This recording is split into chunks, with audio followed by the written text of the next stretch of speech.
Guys, it's Ellie the Empress. Welcome to my channel. If you are new here, do not forget to subscribe. So today I'm going to be discussing a very interesting topic. I usually don't do talking videos, so I just wanted to, do something different than my usual content, switch it up a bit, and just kind of chit chat. I know I chit chat with you guys on Twitch, but I have not been on there often, lately or often. My goal is to get on Twitch at least once a week, and I think I have been doing that for the past few weeks. So this is just a random chit chat video discussing a topic that randomly came through my head. So I get new followers, subscribers every day, and it comes in by the hundreds, sometimes the thousands, depending on like how viral Instagram video may go, or a YouTube video may go, or a Twitch channel, etc., TikToks, etc., because I'm everywhere, all over the internet. So with that being said, a lot of people do not know that before I started content creation, I was a correction officer, and I was a correction officer for I think a total of 8 years. And I say I think because like some of my year guesstimates are off. So I worked 1 year as a state correction officer in Georgia, then I worked 1 year as a state correction officer in Florida, and then I worked for about 6 years at the federal prison in Florida. Okay, so a total of about 8 years, okay? And a lot of people feel like it was a big transformation, like, oh my gosh, how can you go from corrections to working as a content creator? Those two worlds are night and day. That's what a lot of people tell me. But in reality, it is not. In a way, the worlds are both a little parallel. And so that's what I'll get into with this conversation today on how similar the worlds are. So I'll be discussing how I transitioned from being a correction officer to being a content creator, because as drastically different the drastically different how the worlds seem, they're actually still very similar. So I'm going to go into the first thing that makes both of the jobs similar, is that it is a male-dominated space. The first prison I worked at was a female's prison, but the last 7 years, male prison, mostly male staff, very little female workers. And same with the federal prison, male-dominated space, completely male prison. You know what, there was a female prison for a portion of the time that I was there, but eventually it all turned into a male-dominated space. And now, of course, I'm doing content creation. And of course, you know, there are female creators, there are female spaces that are nothing but females. I think I'm literally like, my TikTok is just female-dominated spaces, but somehow I always end up on the male-dominated side of the internet. So all of my subscribers, most of my subscribers, I would say 99, I think my Instagram is like 99% are male followers, and my everything else is at least 90% up. I don't think I have any platform where I have a great percentage of female followers.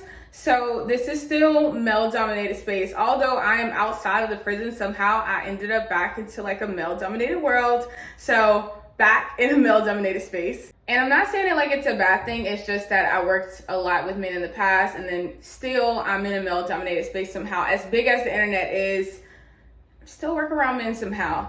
And so that is my first similarity. Second similarity that I can think of is the constant eyes on you. It kind of relates to the first one a little bit, but constant eyes on you in both spaces. Working in a prison and social media, you are constantly being watched every step of the way, everything you post. There is nothing that people do not miss online. And I also feel like when I worked at a prison, between staff and inmates, constant eyes are on me 24/7. I had to move and act as if people were watching me, because you never know who was watching me. And I feel like it's the same way online. I have to watch what I post, because you never know like who's watching what I post. So I have to be very careful. Sometimes I watch things 100 times before I post it, but it's just that you have to be careful, because constant eyes, you're always being watched.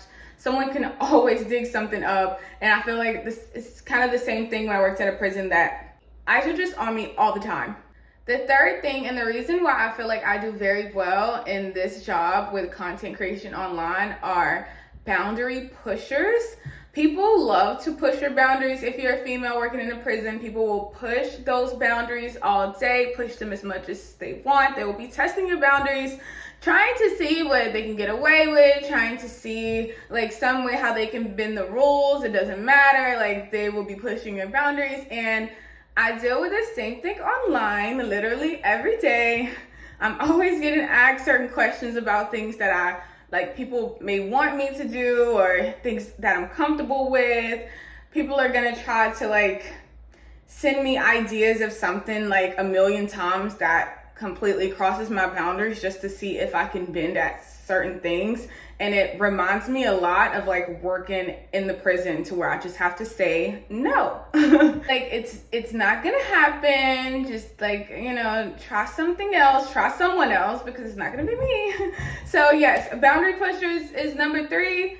I feel like that's probably been the biggest thing I've taken from working in a prison, is learning how to set boundaries and bringing them onto my content creation world. I feel like that's the best thing I've learned, is setting boundaries with people. And the fourth thing that I can think of is having to watch your back at all times, especially with people that you put trust in. I feel like when I worked in a prison, I would put trust in my coworkers. I would put trust in people that I had working for me. And if you're not paying close attention to those people, especially for the people that you have working for you, in both situations, in a prison or in real life, these people will take advantage of you, taking complete advantage of the situation, whether it's stealing or just someone simply trying to see what they can get over on you. So you really have to be careful in both settings. I've had managers, lawyers, etc. have to double check them and watch them work just as much as I've had to watch inmates work in a prison. It's insane. The fifth thing that I can think of is the emotional labor of it. I think with both jobs, people don't realize how like much emotional labor you put in as a correctional officer and as a content creator. I feel like with both spaces, I get a lot of people kind of trauma dumping, or like telling their whole life stories, or explaining certain situations and wanting help from me, just me, because I'm there. And like, I'm not a therapist. I've took a couple therapy classes, you know, I've went through a couple things in life, but I'm not necessarily the type of person that can really help you in that situation. Maybe I'll set up something on the side in the future where I can like be a therapist or something for people. But it's kind of interesting to, I guess, kind of be in the same role in a way, because I know when I worked at the prison, there were inmates that would go through things that would sometimes come and eventually trauma dump and tell their life story or whatever they have going on at the moment. And I feel like I also get that with some of my subscribers from time to time.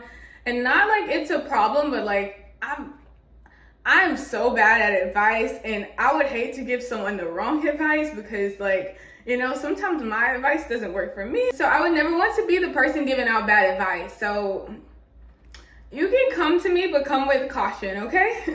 And I feel like the biggest similarity that no one wants to hear or talk about is the exposure of private parts that I was exposed to in a prison, opposed to the private parts that I'm exposed to online.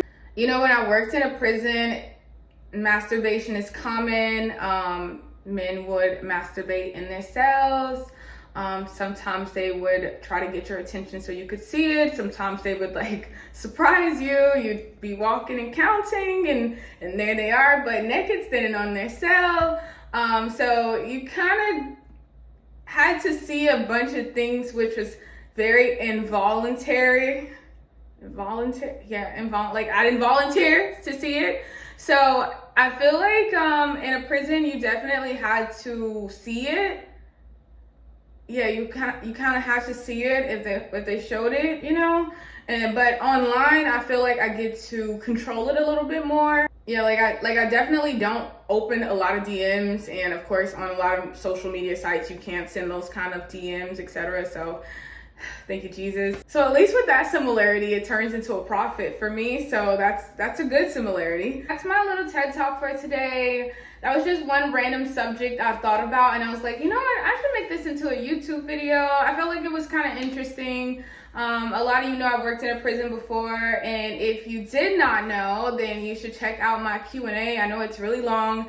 I did this Q&A on Twitch like last year, and I still have it up on YouTube.